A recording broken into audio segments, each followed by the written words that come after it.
Thanks for tuning in and welcome to Marketing Bites, Restaurant Growth Unwrapped. I'm your host, Brian Siemienas, the Vice President of Restaurant Solutions for Nift. Today, I welcome our guest, Maggie Monahan, Head of Marketing at Vertex Hospitality Group. Welcome, Maggie. Hi, Brian. So looking forward to our discussion. For those who are not familiar with Vertex Hospitality, the company was founded in 2016 and has such great brands as Hook and Reel Cajun Seafood and Bar, K-Pot, Korean Barbecue and Hot Pot, and Kinja Ramen. Can you share more about each of these concepts? Absolutely. So, as you mentioned, under the Vertex umbrella, we have our first location, or brand, I should say, Hook and Reel Cajun Seafood and Bar, which opened about 2016. We had 100 locations and had readjusted our strategy and plan to focus not only on Cajun seafood, but fun handhelds, really leaning into Southern style, low boils, and po' boys, including an awesome and lively bar and atmosphere. We're sitting at about 70 locations for Hook and Reel currently, which kind of tees us up really nicely for K-Pot, which is our Korean barbecue and hot pot concept, which right now is just under 100 locations. We're just weeks away from opening our 100th, with about 60 to 75 more locations in the pipeline for 2025. We also have Kinya, which is our ramen and bubble tea sushi bar, which we're currently have 11 locations live, open, and serving up the incredible flavors of ramen and the delicious bubble tea, which has been all the craze over the last few years. Okay, so each of these brands are obviously different stages of growth, given the unit counts you mentioned. Are each of the models, are they company owned, franchise, combination? How is it each one for the brands? So the brands right now, we're split between both corporately owned and franchise model. Our goal is really to make sure that when we're opening restaurants, that we're identifying super strong and dedicated franchisees, and really for us brand partners in this space, to really make sure that they have the background of culinary and restaurant, food and beverage, with also a really keen sense of hospitality, really making sure that we can focus on growth, loyalty, and obviously retention with bringing people back into the restaurant time and time again. Okay, you mentioned K-Pot, the 100th opening coming up, exciting. Technomics labeled the brand as the second fastest growing brand by sales. At the end of 2020, you guys had 3 units opened, and you're going to be opening your 100th in just a couple of years. How have you maintained this growth over the past few years? Oh my gosh. Well, K-Pot is a brand like no other. The focus for K-Pot is experiential dining and really identifying the areas and markets across the US that are hungry for diversity when it comes to cuisines. So we identify incredible spaces and markets that are either lacking in that or have strong hubs for such diversity in cuisines and ethnicities to embrace the experience of K-Pot. I would say without operations and the real estate and development team really focusing and honing in on identifying those markets and where we would flourish, it's really just kind of been a recipe for success between the operations, then focusing on training, the incredible food, the quality, the recipes, and of course the experiential aspect of all of it.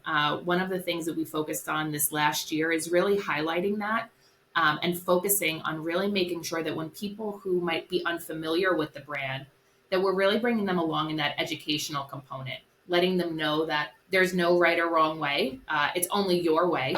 And that you really get to play around with it and have fun. So if you are really focused on spicy or umami and the flavor, or just being creative, you have all of that at your fingertips. And no one's going to tell you no. If anything, they're going to help guide you to say, hey, try something else. What else can you think of to pair with your beef bulgogi or garlic chicken?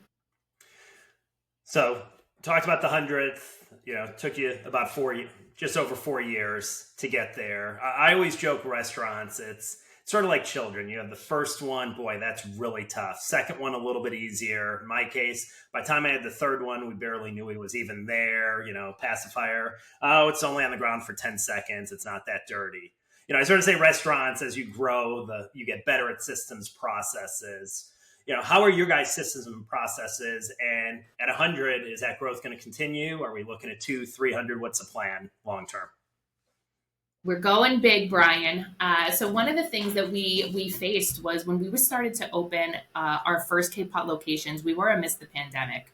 So COVID slowed us down as far as construction, but it really provided us ample time to really build out those systems and processes for scalability. And of course, when we're looking at scaling, we're also thinking about who our distributors are, the supply chain, how can we get the consistency and the quality of our products everywhere across the US. So that gap really allowed us to plan and be very mindful in how we were going to execute. The training program has only gotten better. We continue to bring the individuals, we like to call them a journey team, because they go out and they are at every single one of the openings, making sure that the quality, the consistency, the recipes are all in place, and then all of the service training that goes into it. You would think at a place where you're coming into the restaurant and essentially you're ordering on your own via the tablet, because we're really leaning into technology and your options are limitless, that you might not really need to focus on service. But it was the exact opposite approach for us, because no matter where we are or where we open, we want to make sure that our team members and our crew members on site are as enthusiastic as we are to be serving the guests that are coming in for the experience. So that has definitely been at the forefront of everything that we've been doing when it comes to growth, making sure that the team is trained up so we can make sure that those who are unfamiliar about the Korean barbecue grill and hot pot process, that they have a great journey member along the way. Okay, so you've been with the company about 2 years. How do you approach marketing? You've got 3 different brands, distinct, different stages of development, as well as a number of locations. So how do you handle the marketing for each of them? Brian, I like to say that when we're thinking about each of the brands independently, you really have to wear that brand hat, period.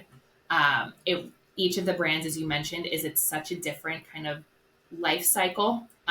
We've gone through rebranding for Hook and Reel, taking away just the sole focus of the boil and introducing additional Louisiana style classics, and really leaning into some of the trends with, mixology and cocktails at the bar.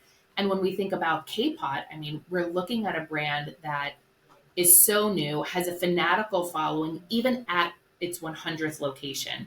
I think one of the things that we continue to identify for K-Pot is identifying the right media channels and platforms to build awareness in the areas that we're growing in. From Tuscaloosa and Jonesboro to, the Northeast North and Universal in Florida, each of the markets are so different that we really need to make sure that our message is resonating with each and every individual. And then when it comes to Kenya, such a young brand, 10 locations, we really get to focus on the individuality of the location and where we're serving guests. So creating more of that community-like atmosphere where people can come in, and we see guests come in 2, 3, or 4 times a week, whether it's for a lunch meeting, grabbing dinner, a family outing on the weekends. So it's really about identifying the key demographics that are going to come in and continue coming in and enjoying what you're offering, and then building on that, right? All you can eat Korean barbecue and hot pot, you're not doing that all in one sitting. So making sure, in addition to just the marketing and the media that we're really leveraging, looking for the feedback from our guests, that's what we really hone in on to make sure that we're creating that atmosphere for them to come back in time and time again. So between marketing and the branding and, of course, the operational component, it's incredible synergy to bring all of that together as now we look to open that 100th location for K-Pop. Yeah, and the excitement and energy you have, and I missed that. And whether it was at Darden, we were at various stages. I handled international. We had some where we were fortressing markets that we were already established, and then the exciting new market entry. And it's one of those that very different. You're much more importance on awareness, brand positioning, educating the consumer versus okay, they know what we are. Let's make, we're executing. Let's just get them in, remind them and all that. And it's, to your point, such an exciting time as you shift those hats between the brands, between the different concepts. Exactly. And one of the greatest things right now too that we're seeing is our franchise partners and our brand partners are so sophisticated and tech savvy as well. So when we're introducing new ideas about, social and digital and the return on the investment, they are so focused on how we're measuring and how we can, which lever are we going to pull to see which one's working the strongest for us. And it varies based on location. It varies on the spend. Media markets, of course, it's going to cost so much more in the New York City tri-state than really any other market in the US. So when we look at that, it's just like, okay, a direct mail piece might not work in New York or supporting our Albee Square location in Brooklyn, but it's definitely going to work in Tuscaloosa. And I think, even to that point, 2 years ago, I was saying, forget everyday direct mail. That's not the way to go. You start adding some of those redemption codes and find that we can use it online or on third party. Those bad boys that you're getting in the mail that are flooding everybody's mailboxes in my apartment building, they're being utilized. So it's very interesting to see some of those come back. And I think it's also about the various touch points and the stages of where we're meeting our guests. Are they seeing us on streaming platforms? Are they seeing us in their mailbox? Were they scrolling for hours and saw us on TikTok? It's everything that I think it's almost the perfect storm of everything everywhere all at once, right? And just being able to make sure that operationally what's going on behind the scenes from a marketing perspective gets into the restaurant so everybody is on the same page and that we're working together not only to build the sales at the location, but those repeat visits. And of course, that elevates the brand together when you're all working on it at the same time. Yeah, you brought up so many great points there. And, my partner at Nift, Preston, who we were together yesterday sitting in the airport. And it's almost to a degree, and, prior conversation, we're talking about all marketers. We're looking for that silver bullet. There is no silver bullet. It's a bunch of the best bullets you can find. But as you look today, what's old is new, and what was outdated and where it came up, and there are some outdated. We were sitting at the airport and I was laughing that back when I was at Hard Rock, a big part of our global awareness campaign was in-flight magazines, which don't exist pretty much anymore. Yes. But, everything from billboards to the direct mail to things that, you're old, that's outdated, now are having results. And whether it's some of the digital media channels that everyone's using that just, I joke as I'm going through there, forget my kids. I don't even know how you could read with how fast they're going through, but you and I would be paying for impressions for all of those. But, as marketers are out there, it's okay, what works in what market? And as you said, when I was at Margaritaville, what worked in Myrtle Beach and it is very different than Atlantic City or New York or Nashville. So it, is challenging, but also, challenging from the standpoint of, oh, great, this worked here. Let's throw more gas on it in these other markets. And then, that was wasted gas because it didn't work there. And I think that's one of the greatest things right now is we have so many opportunities to present to our franchise partners. Obviously, Nift is one that we're also talking to our brand partners about currently because we want them to know what the full scope of what's available to them really is. You said it. Everybody wants to be on social. Great. Don't click it. We're paying for it, right? I remind my team every day. I was just like, do not click the ad. You're going to see it. Do not click. But really, it's where are people looking for that information? I mean, you're talking about in-flight magazine. Back at Heartland Brewery, I would have to go out and check the phone booths when we were introducing our summer ale. And it was like, okay, yes, confirmed. They're up on the phone booths. And then 2 weeks later, we would say, okay, did we see an increase of people come in? I was just like, wait a second. I mean, thank goodness I'm not asking anybody on my team to go look for a phone booth because they would be like, Margaret, you're sending me on a goose chase right now. But that was how we were measuring. And I think that's one of the greatest things right now. It's just like, as long as you're capturing the data, you know what to do with it, and then optimize what's working. but also trying, throw it at the wall, see what sticks. Our founder is so focused on if you're going to try it, test and fail fast. And I think that's so empowering. And that's how everybody within the organization operates to say, okay, don't be afraid to try something new. We pilot things first, try it. If it works, then we roll it out to the system. And I think that's an awesome opportunity just to say, hey, we've got case studies and numbers already before getting, 50, 80, 100 locations on board with something. The same thing that works in one place isn't going to work in another. I think any of the opportunities right now that we're seeing to gain contact information and re-engage with guests, that's really the focus.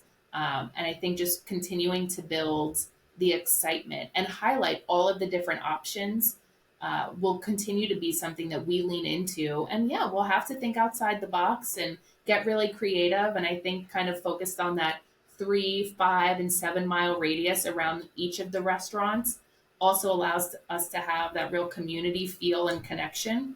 I mean, without the people that are working in your restaurants, who typically are living, working, and playing between a 3 and 7 mile radius around the restaurant, you want to get their buy-in too, right? What are we actually doing for the community? And that's been another great aspect of between operations and marketing that we've been working together to feet in the street, be present, and it's really been working quite nicely.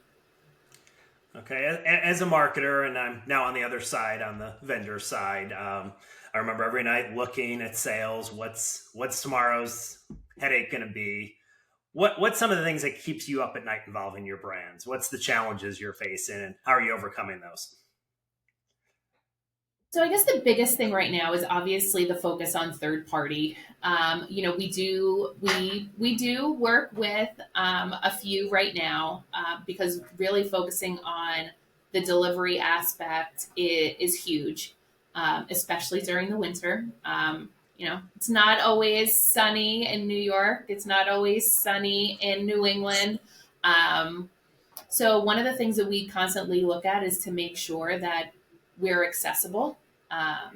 We're continuing to look at opportunities to say, how can we create and fill that day part for K-Pot? Because not everybody has 90 minutes to an hour for a lunch break, right? Not everybody has time. I mean, I don't.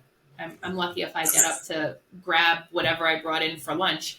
But I think that's one of the greatest things. We're looking at those day parts and saying, how can we get people to recognize that it doesn't have to be a 2-hour production, that the food can be crafted and created via bento box, sent out for delivery, ramen for Kenya, and identifying some of those slower time periods, not just to build sales, but also from an ops perspective, looking to identify labor and scheduling. That's huge right now. So I think really leaning into that is something that it is keeping me up at night because you also don't want to discount too much, right? We don't want to be those coupon cutters where somebody's only going to come and visit you when it's, 50% off on the second Tuesday of the month for people whose names begin with J. That's not going to work. So I think it's really identifying how we can fill some of those gaps and then create that consistency. Owning customer data, I think, is also a huge one. And you lose that when you do work with DoorDash or Uber Eats, Grubhub, Seamless. You do lose that. But I think one of the things is, are you going to go against them, right? To roll out your own first party. And it's so tough. Myself as an example, I am loyal to one in particular. And it doesn't matter about any of the other promo codes. I'm just going to that one. So, we have to think that our guests are thinking similarly to how we are operating ourselves and just making it convenient and accessible for them. When we're thinking about events that we're hosting, that's another one. The 100th opening for K-Pot as an example, putting advertising dollars, getting the FP to really buy into the excitement and the PR and the visibility, and ourselves looking at a national level to celebrate our 100th opening. That's huge, right? People close after they've opened 20 and they said, oops, wrong idea, never mind. Or they jumped on a trend that isn't trendy anymore. So I think one of the opportunities there is really just, are we tracking reservations? Are we doing wait lists? Because for me, those events, when we're spending all this money, it's okay, is anybody going to come to the party? You've sent out all the invitations, the balloons are ordered, the goodie bags are there, and you're just like, I hope somebody comes. So you start having like those panic attacks. I joke, but that is definitely, I will say, the team knows with the events coming up this quarter for sure. I'm already waking up in the middle of the night thinking about that. But the other one really is, are the numbers going to be something that moves the needle? And is it something that our franchise partners are also going to find value in? Clicks for us are huge. Wow, all of these clicks, CPC, conversions, great. Did it translate to butts in seats? And realistically, if it didn't, nobody wants to see that awesome graph of, that trend upward of all the clicks. Nobody wants to see it. I don't want to see it. I don't want to report on it. I don't want the team to share information or data on it. I'm just like, wow, are they stagnant? Did we move the needle? And if we didn't, it's like, why? And also not waiting. The big one is not waiting until the end of the month, right? If we've got more than half of the ads or campaigns scheduled digitally, we can go in and optimize. So that's also, wow, Brian, I'm not sure if I'm sleeping with all the things that are keeping me up. I'm just like, wait, if I'm waking up for all these things, I'm not really getting my 8 hours. No, absolutely. Restaurants in general are very difficult. Doesn't matter if you're an operator, but, depending what you are, what marketing has on our plates, from, culinary to menu to customer service, which we'll delve into. There's a lot of things that kept me up at night as well. So I'm sure you're at times not getting your 8 hours. Definitely. And it's so funny because I'm looking at them just like, oh, wow. And I have to get back with our senior graphic designer to make sure that we've got, those new menus, because which POP is working and what's more inviting. How are we getting people to click in and scan? There are so many things that are always just kind of going on. And when you break marketing down into all of the different aspects, it's just like, wow, there's a lot going on, lots of balls in the air. And, as long as we keep them all up there, we're in a good spot.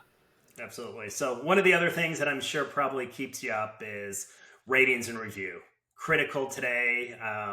Early in my career, you just prayed they didn't have a camera or a video recorder, because at the end of the day, getting it out publicly, it didn't go viral the way it can today.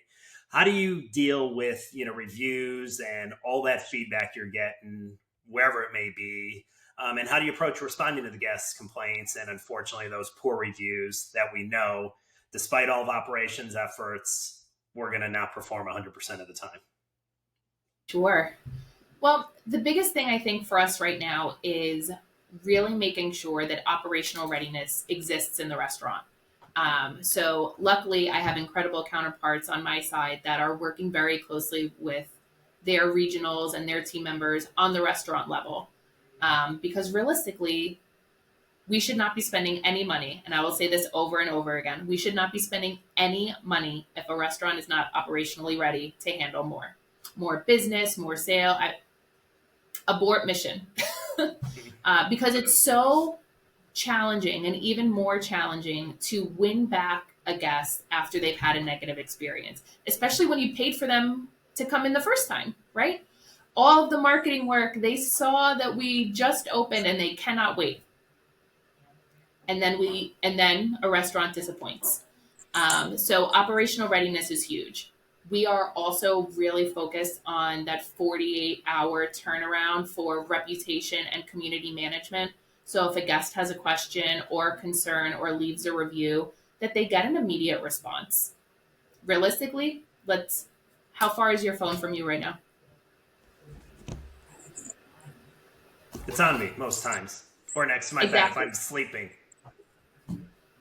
So it's right there. That's how quickly a guest can leave a review.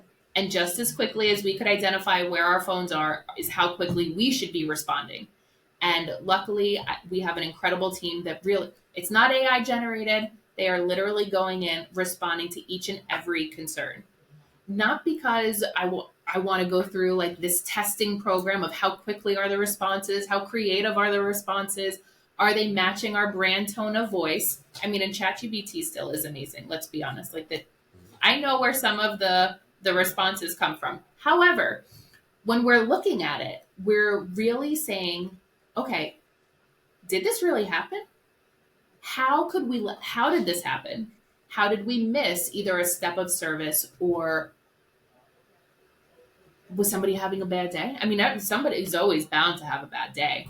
But it's really about making sure that they know as soon as that review comes in that they are going to get a response.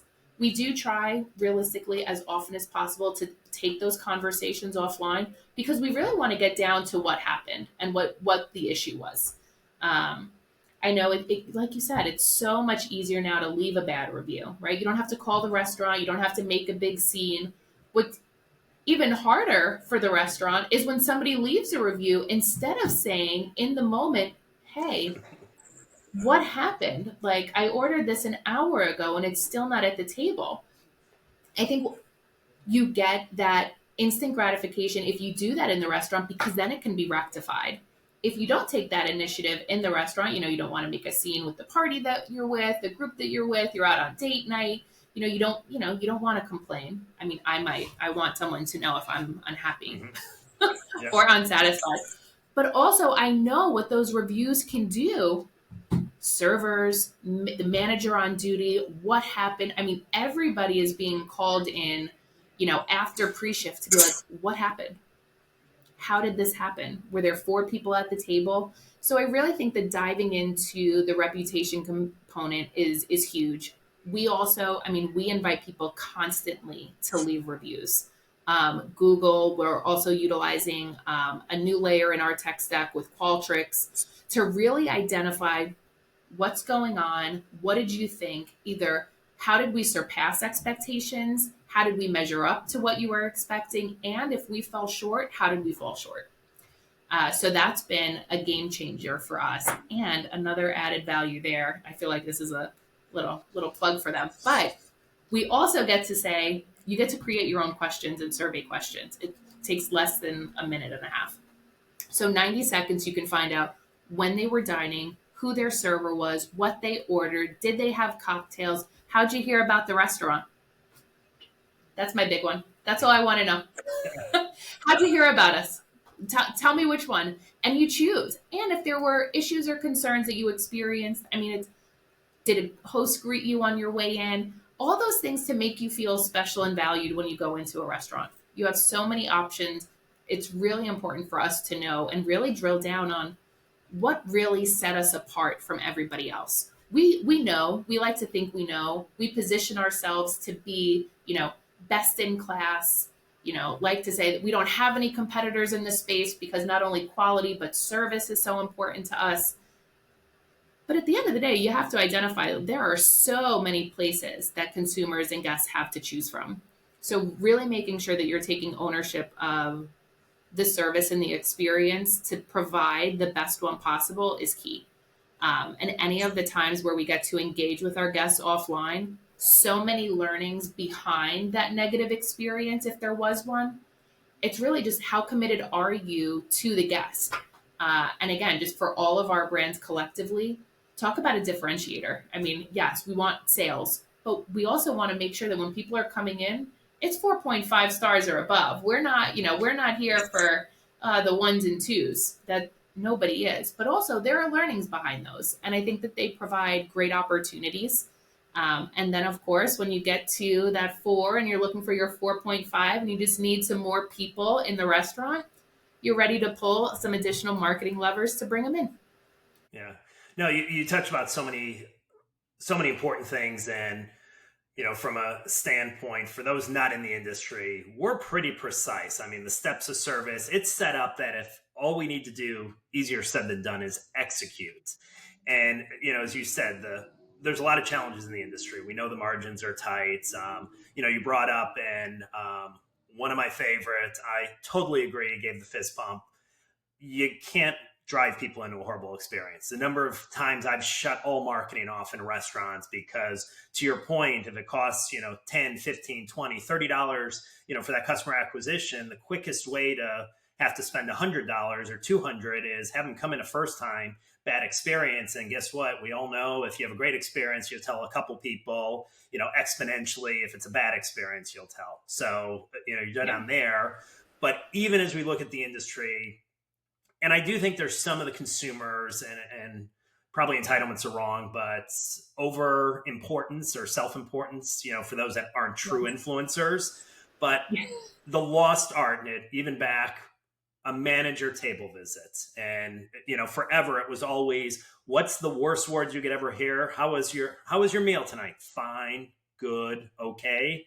And to your point, because once they walk out the door, think of the time, the effort to try to save it, not to mention all those positive impressions you're trying to get. So, the system's really set up. But as we know nowadays, as labor gets higher, restaurants, maybe before you used to have 3 managers. Well, maybe you only have 2 now. And why do manager table visits not happen? Because someone got sick in the kitchen and the kitchen's behind. So there's a manager filling in there, all the things that we know how it should be, but then there's the reality of what it is. And, to the earlier question of what keeps you awake, a lot of the problems all fall into the marketing problem. And yes, you may distribute it to the local GM, but ultimately it lands in, the marketer's lap to fix it and resolve it. Yeah.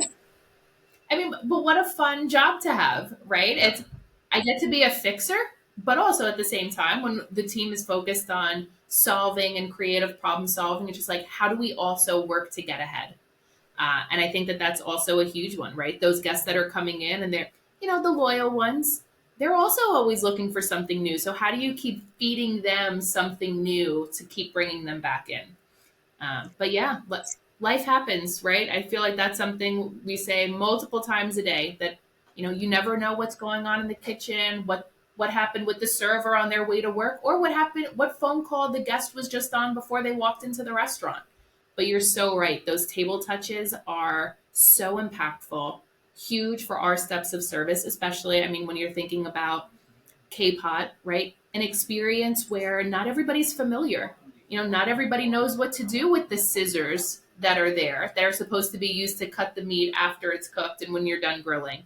Or, oh, you know what? Am I supposed to spray this with water or oil? There's a whole training process that goes into it. And it allows people really to have the foundation of the experience that they want to create and then go from there, right? It's knowing you have all the tools in front of you. Do you know what they're used for?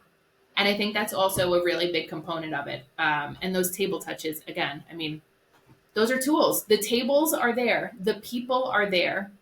Pull yourself away from the office, step out onto the floor and see the magic that's happening, right? Because everybody's having a good time. Everybody. They didn't come out to have a bad time. That doesn't even sound right. Yeah. No, there's nothing worse as a marketer when you're in one of your restaurants and things aren't working the way they're supposed to. And there's nothing more gratifying or satisfying than when everything's working the way it's supposed to. And you see the smiles and, again, when people are in the type of concepts we have and, let's call it full service, casual, where you're sitting, the entertainment's happening, versus fast casual, it's more of a commodity. But there's nothing I enjoyed better than just seeing okay, this is what why we work so hard. This is how it's supposed to be.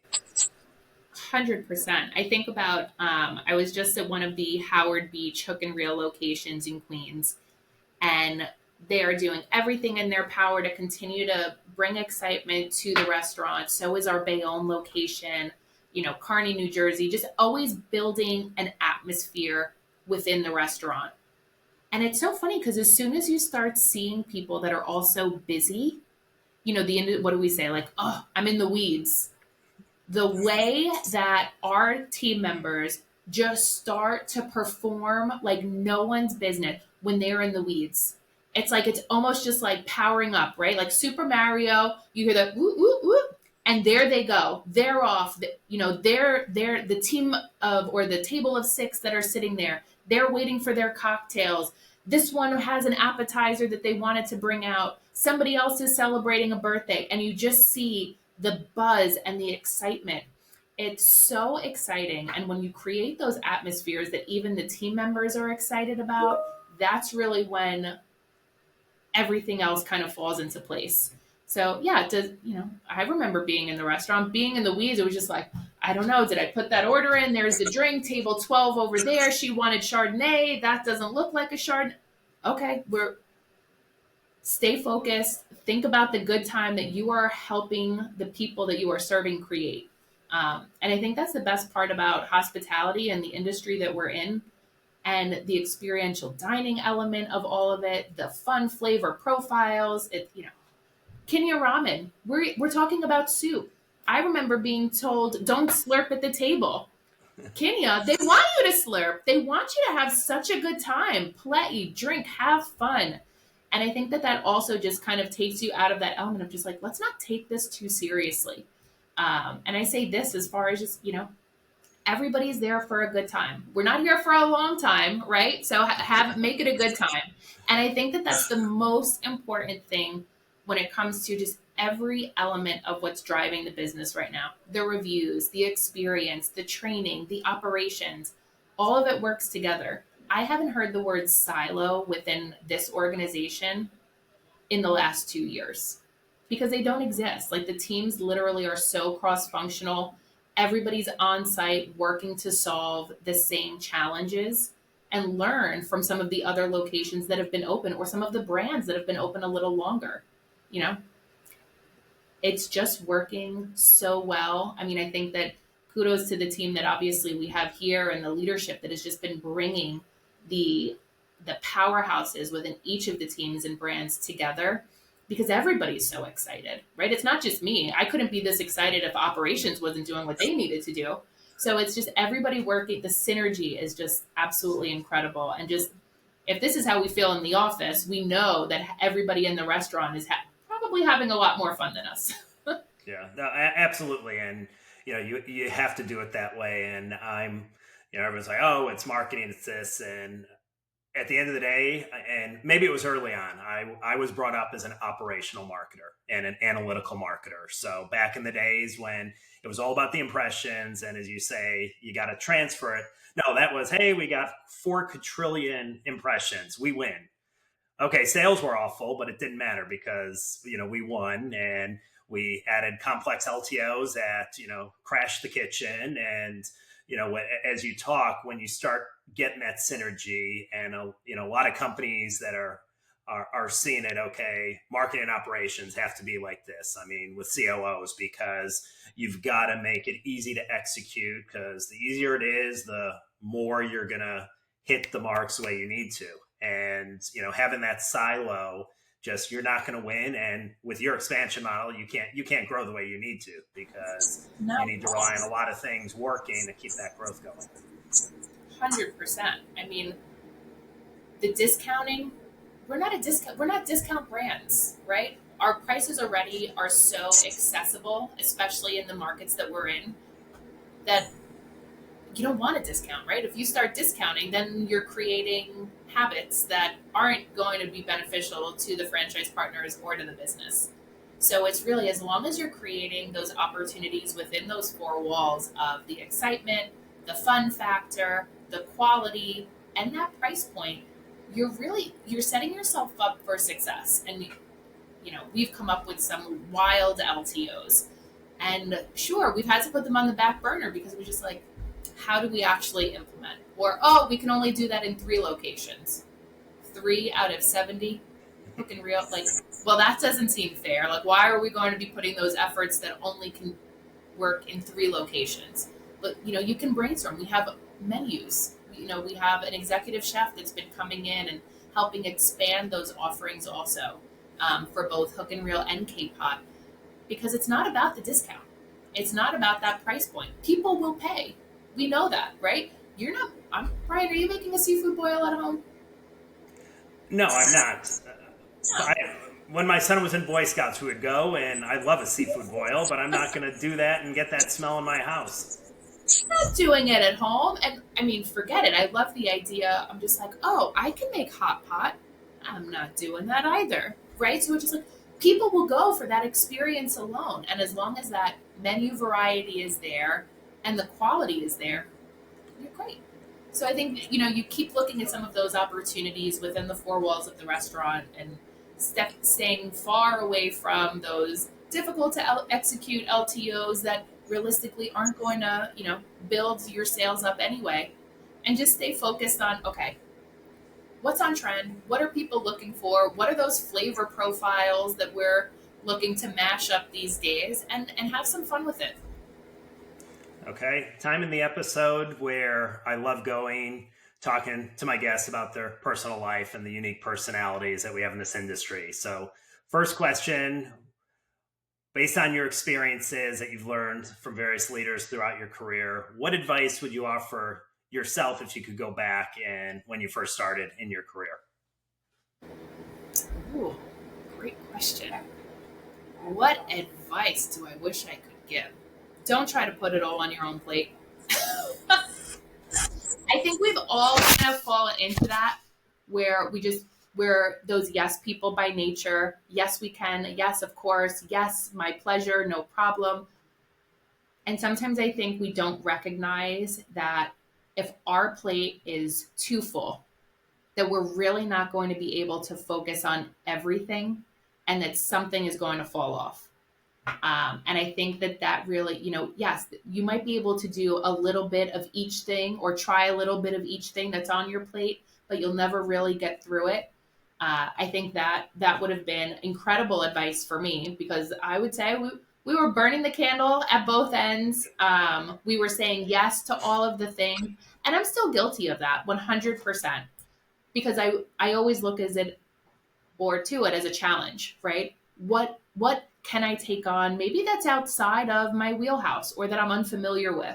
So personally, I think those are usually the most exciting, the ones that the unknown. But I definitely think that going back and just either raising your hand and asking for help, right? Like we all can't be Google ad optimization experts. We all can't be, media planners and buyers with scheduling flights and copywriters with scripts. And it's great to learn all of the various elements of marketing and how they all work together. And again, like the synergy between each of those subject matter experts. But one person can't be all of them. And I think that is really important to say, hey, that's a great opportunity to help you build your own team when you're looking to support upwards of 200 restaurants. That what are people having fun with? What are their passions? And really leaning into that. Early on, I never dove in on what my passion was going to be. It was marketing was my passion. I was excited about bringing people along and creating and helping them create a fun, memorable experience. Period. How I was going to do that, I don't think I knew because I was just taking on all these projects. So identifying that you can, raise your hand, ask for help. Definitely do it before you start drowning. And then I think identifying really where you want to be. What industry do you want to be in? Hospitality, food and beverage, that's been my home for the last 15 years. And it's so rewarding, so fun. Every day is different.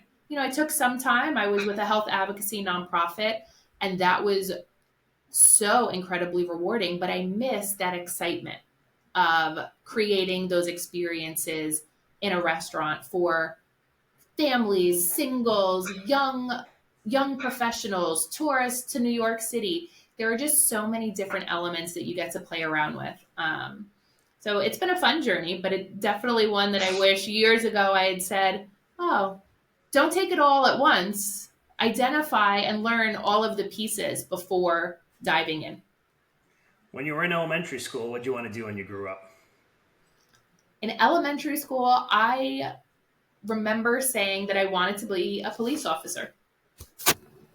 Okay. What was your first job? whether it was in junior high, high school. I know back you were able to work a little bit earlier, didn't have to wait till 18 like some places now. Yes.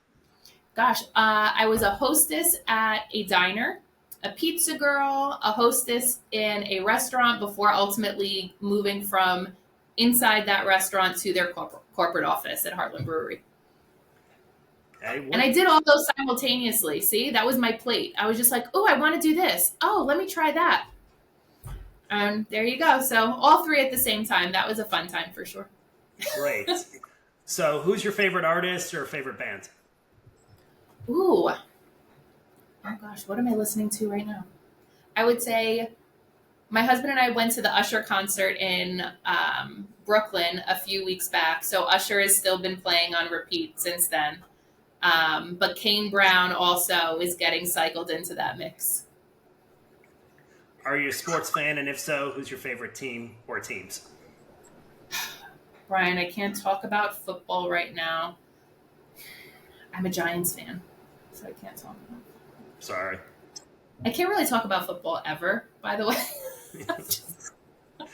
That's like me in baseball. I'm a Cubs fan, so we one year. Mets fan. I'm a Mets fan. Okay, you're in the similar boat. 80s, you were able to talk about it, but not recently. But it's the stadium is so close to me. And I remember the stories of my grandfather walking with my dad into this stadium when it was originally Shea. So, it's more about that familial aspect than I think the sport itself. As far as from a traveling standpoint, favorite city and or if you traveled internationally, country as well. Sure. So favorite city, I have to say New York City. It's home and as busy and chaotic and overwhelming and exciting as it can be. It is all of that and more to me. So I'm definitely team New York or nowhere. But when it comes to traveling, I would say Barcelona was by far the most magical trip that I have ever experienced. Did you have some of their wine, the Spanish wine? Oh yeah. Their wine was had. Never expected, and I had it probably about 20 years ago as my first trip there. Never really, I knew France, obviously Napa, Australian, but never knew until I had the wine in Barcelona. And I was like, oh my goodness, this is unbelievable and very inexpensive for great wines. Wine and tapas. I mean, what fresh seafood. Oh, take me back. Okay, this one, Preston asked me to ask you, what's your favorite Gen Z phrase? Oh, gosh. Okay, so I'm not good at remembering the definition. Riz is an awful one. I cannot stand Riz. Sus, I love. I don't know if it's still trendy to say, though. I sprinkle them out every once in a while, and sometimes I get like the look like, does she know she's using that incorrectly, or did she really just say that? I can never really gauge what the look is. Yeah, as far as sus, I hear that quite a bit from my daughter. So I don't know if it's relevant or she uses that with me because it's one of the few that I know. And it's, could be outdated, but to me it's like, oh, okay, I know what that means. Thanks. I think when we start using them in a sentence, they might be outdated. But sus, I mean, if we drop it in sporadically, I think it's totally fine. Yeah, it's okay. Just don't be sus about it. Yep.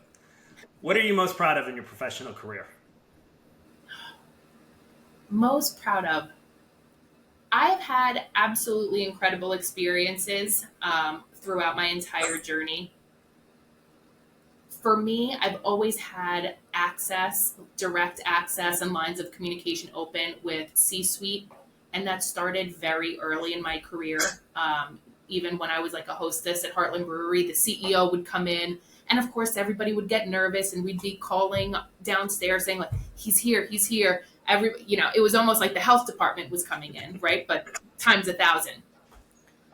And I think that set me up for success because it always allowed me to just be so open to communication, feedback, guidance, and just I feel like there are so many people that almost get like they're afraid when they hear people's titles. Or they're just like, oh, the CEO or the chief operating officer. And don't get pulled into the CFO's office. And I was just like, oh my God. And people get so anxious, and rightfully so. And obviously, I'm not taking away the growth and success for anyone who has those titles, but I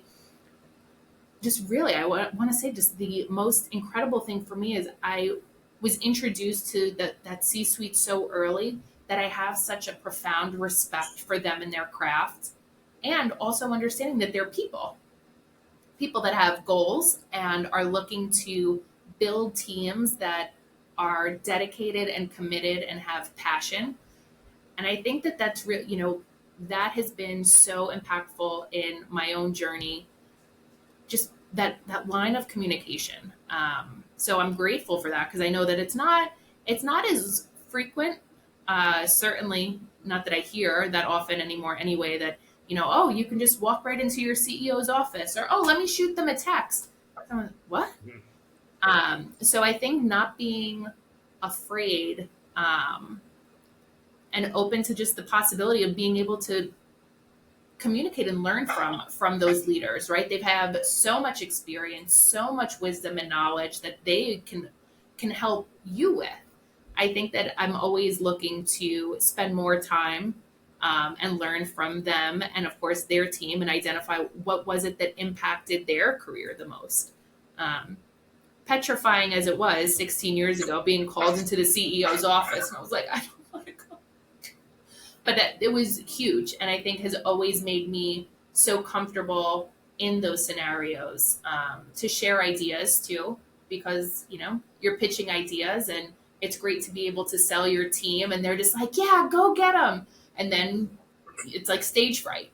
Don't put me on stage, I'd be mortified. But going into a conference room or the CEO's office, it's like, hey, we've got some really big plans, or we have some really big goals and initiatives this year. Let's go after it. It's amazing how like that fear from a young professional to where I am now is now so exciting and invigorating, because together it's what continues to drive the business. What's something most people don't know about you? I'm not a natural redhead. And I think that would have been appropriate when it was like Auburn. Let's see, what else?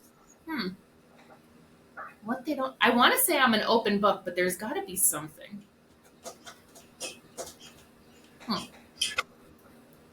Okay, well, in a follow-up episode, when you hit 200 in the next year, we can have you back, and you can be thinking about that question of what There your you go. answer's gonna be. Boom, you stumped me. The last question of the day, and you stumped me. Okay, well, Maggie, unfortunately, that's all the time we have for this episode. Thank you so much. I've really enjoyed our conversation and talking with you. Likewise, Brian. It's always a pleasure. And thank you to everyone for joining us. And here's to celebrating the industry we love and serve. Until next time, stay hungry for success.